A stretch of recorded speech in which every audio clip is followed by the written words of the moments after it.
Dinner I made that night was his favorite. Pot roast with those little carrots he always picked out and ate first before touching anything else.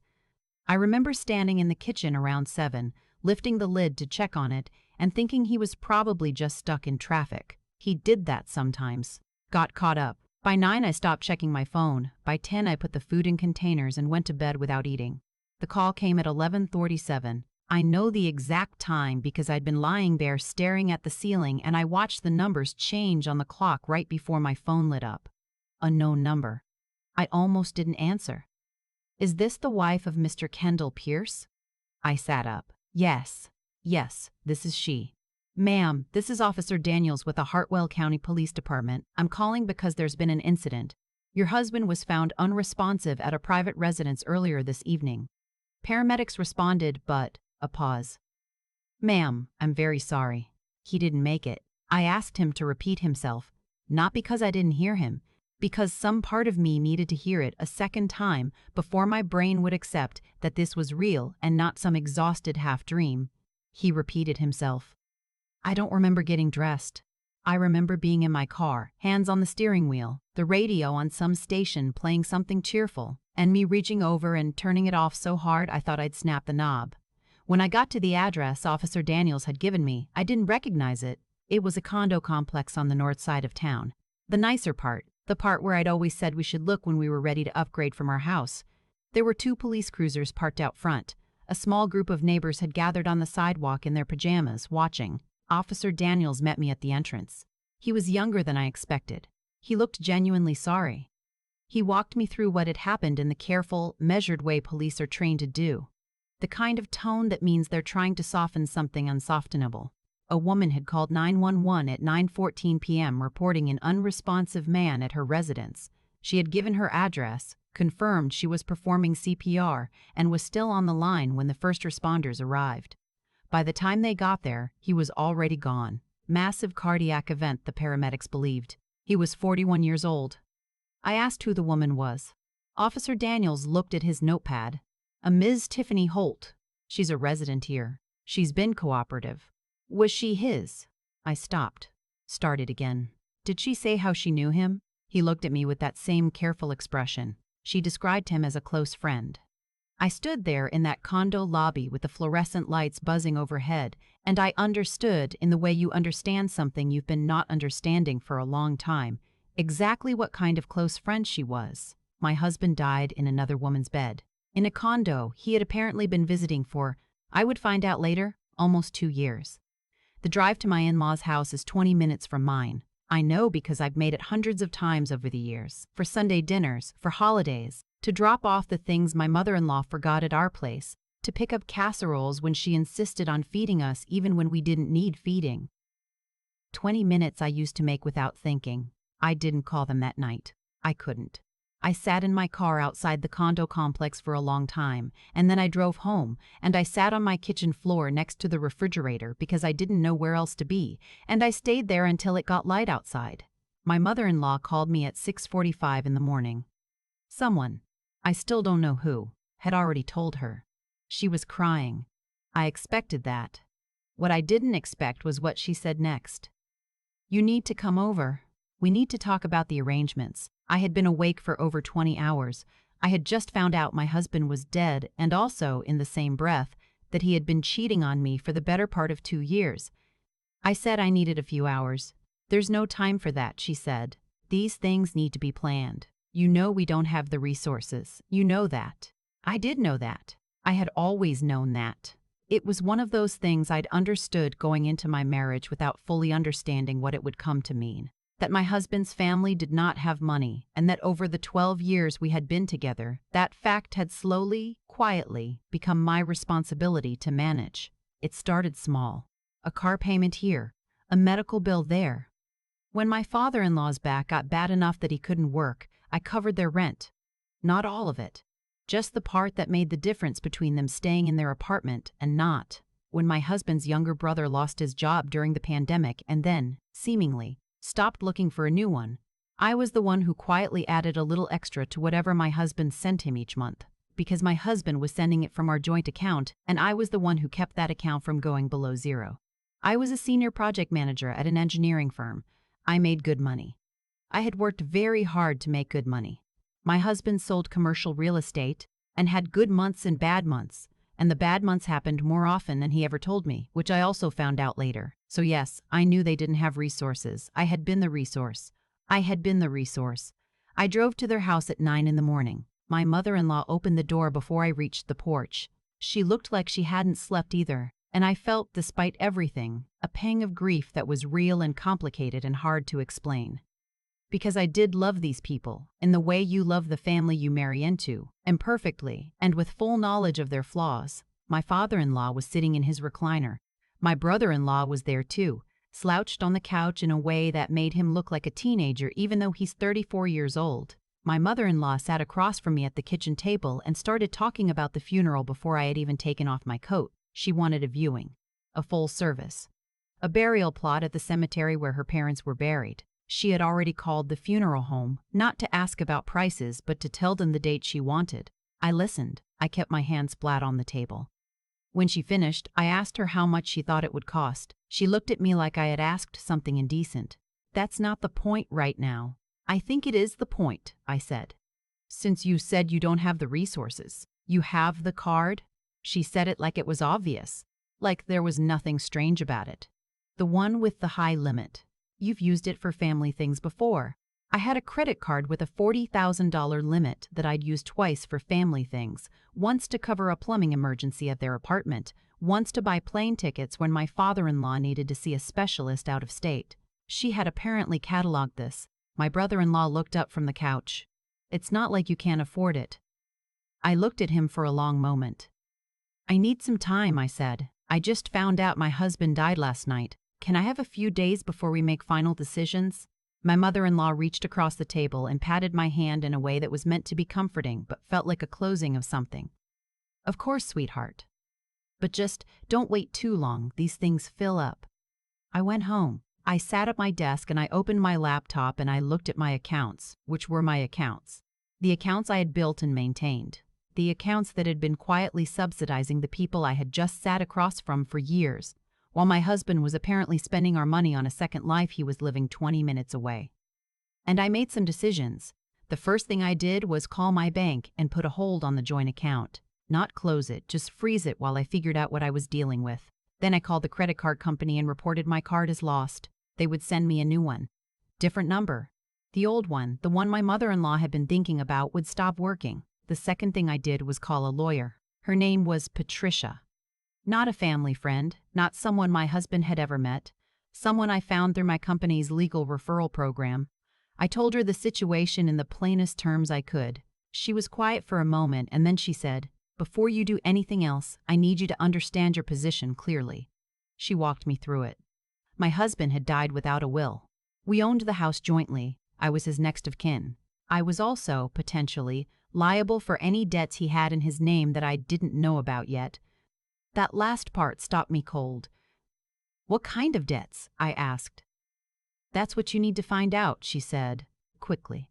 What I found over the next 72 hours, going through accounts and statements in a filing cabinet in my husband's home office that I had never had reason to look through before, was a fairly thorough picture of a life I had not been shown, a personal credit card I didn't know existed, cash withdrawals, regular ones, a storage unit I couldn't locate but for which I found a payment receipt, restaurant charges and hotel charges and florist charges, the kind that aren't for anniversaries or birthdays because I went back and checked the dates and they didn't match a single occasion. I also found, in an email account I accessed through his laptop, still logged in, no password, a chain of messages with her.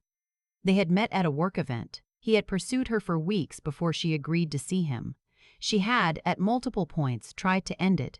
He had, at multiple points, tried to end it. He had talked her out of it each time. The most recent message was from 2 weeks before he died. He had told her he loved her. He had told her he was going to figure things out. I closed the laptop. I sat very still for a while. Then I got up and I started packing a bag. Not to leave forever, but to clear my head somewhere that wasn't that house. The missed calls started on day 3. My mother-in-law. My brother-in-law.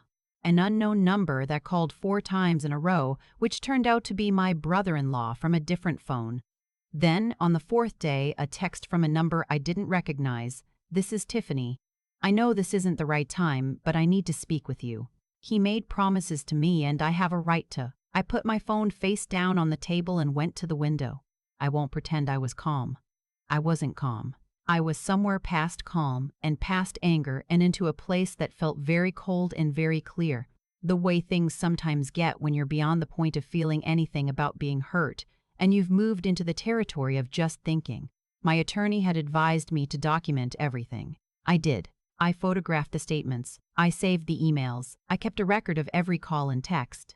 On day 5, I drove back to the house. My mother-in-law's car was in the driveway, which surprised me because she had her own key and she had apparently let herself in. I found her in my kitchen and my brother-in-law on my couch, and the expression on both their faces when I walked through the door was not guilty, which told me everything I needed to know about how they saw the situation. "We've been trying to reach you," my mother-in-law said. "I know," I said. "The funeral home needs a decision by Friday." I set my keys down on the counter. I took off my jacket. I moved slowly because I wanted to be deliberate, and I wanted them to see that I was being deliberate. "I've been going through Kendall's accounts," I said. My mother-in-law's expression shifted, just slightly, and I found some things I wasn't aware of. I paused. "A second credit card, quite a few charges I can't account for. A storage unit I can't locate. I'm working with an attorney to get a complete picture before I make any financial decisions." "That's not relevant to the funeral," my brother-in-law said. "It's very relevant," I said, "to what I'm willing to pay for." The silence was uncomfortable. I let it be uncomfortable. "You're his wife," my mother-in-law said quietly. "He was your husband. You have a responsibility." "He was in another woman's apartment when he died," I said. "He had been going there for 2 years. He had a credit card I didn't know about. I've been paying your rent, helping with your bills, covering the difference every month while he was doing that. I think you know all of that." She didn't answer. "I'm not saying I won't help with arrangements," I said. "I'm saying I need time and I need to understand what I'm actually dealing with before I make commitments. I don't have full information to make." My brother-in-law started to say something. I looked at him.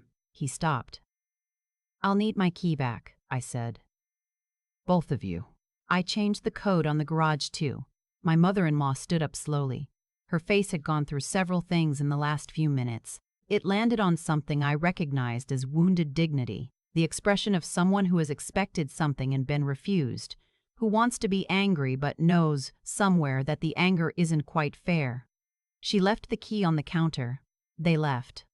Tiffany texted twice more in the following week. The second time, she mentioned a necklace, apparently a necklace Kendall had given her, which she believed was purchased with money that, as she put it, originated from shared marital finances, and she wanted to discuss compensation. I forwarded the message to my attorney, who sent a very brief and very professional response that I don't need to detail here other than to say it outlined clearly that she had no legal standing, no claim, and that further contact would be documented.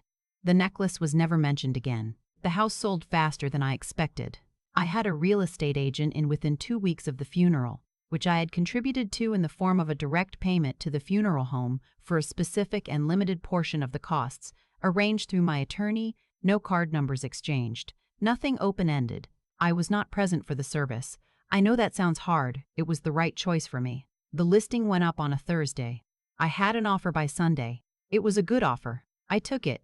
My mother-in-law called when she found out. She was not asking a question. She was making an accusation, that I was destroying the family, that I was erasing him, that I had no right, that she had expected to have access to that house. I listened for a while, and then I said as calmly as I could that the house was in my name alone because we had structured it that way at purchase for tax reasons, that I had consulted my attorney and that I was sorry for her grief, which I genuinely was, but that I was not in a position to make decisions based on what she had expected. She hung up. My brother-in-law sent a long text 2 days later. I read it once. I didn't respond. I found an apartment across town. 2nd floor, 2 bedrooms, more natural light than anywhere I had lived since I was in college. I spent the first weekend there painting the bedroom a color I'd wanted for years, but that Kendall had thought was too dark. It was perfect. I put a plant on the windowsill.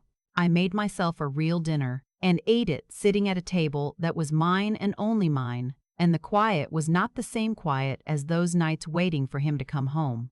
This quiet was different. I'd like to say there was one clear moment when I decided to stop accommodating everyone else and start making decisions for myself. But it wasn't one moment. It was a series of them. In my attorney's office, in my kitchen telling my in-laws I'd changed the locks, standing in the listing agent's empty living room signing papers. Each one felt like something loosening that had been held too tight for a long time. I got a promotion 8 months later. Associate director. The raise was significant. I negotiated it, which I had never done before, and I got almost everything I asked for. And I remember sitting in my apartment that evening looking at the offer letter thinking, I have been capable of this the whole time. I have not spoken to my mother-in-law in 6 months. I have not heard from my brother-in-law since I stopped responding to his texts. I don't know what happened to Tiffany, and I've stopped thinking about it. What I know is this. The plate of pot roast I made the night my husband didn't come home was the last dinner I made for a life that was not fully mine. Everything since then has been different. Not easy, not without grief, but mine. That's the only word that mattered in the end. Mine. I've thought a lot about what I would have done differently. The honest answer is, not much. Not because I handled everything perfectly, but because most of what happened to me was the result of choices I made slowly, over years, without ever fully seeing the pattern I was in. That's the part that stays with me. Not the betrayal. Not even Kendall. The pattern. I spent 12 years being useful. I was good at it. I paid things on time. I smoothed things over. I filled in the gaps without being asked. And I told myself that was just what you did when you loved people and had the means to help them. But somewhere in between covering the rent and covering the funeral costs that hadn't even been discussed yet, I had stopped being a partner and become a resource. And resources don't get to grieve. Resources just get tapped. The thing about being capable is that people around you will let you be as capable as you're willing to be. My mother-in-law didn't demand things because she was a monster. She demanded things because I had always, eventually, delivered. My brother-in-law didn't contribute because contribution had never been required of him. Kendall kept secrets because keeping secrets had never cost him anything. None of it happened because of cruelty. It happened because I had quietly taught everyone in my life that I would hold it all together regardless of what they did. And when you teach people that, they believe you. They count on it. They build their plans around it. What changed wasn't my circumstances. It was my willingness to keep doing what I'd always done. And that's a different kind of change, slower, less dramatic, harder to explain to people who weren't there. It doesn't feel like a revelation. It feels like finally getting tired in a way that has some wisdom in it. I don't believe that Kendall dying was a punishment for what he did. I don't believe my mother-in-law ended up the way she did because the universe was settling a score. What I do believe is that every choice has a direction, and if you keep choosing the same things long enough, you end up somewhere specific. Kendall chose secrecy and avoidance long enough that he never had to face it, but also never got to fix it. My brother-in-law chose not to build anything for long enough that there was nothing there to fall back on when he needed it. I chose to absorb everything for long enough that I almost couldn't remember what I actually wanted. The promotion I got 8 months later, I'd been eligible for that role for 2 years. 2 years I hadn't pushed for it because I was tired or distracted or quietly convinced that taking up more space at work while also being the thing holding everything together at home was too much to ask. When I finally negotiated, I realized I had always known how.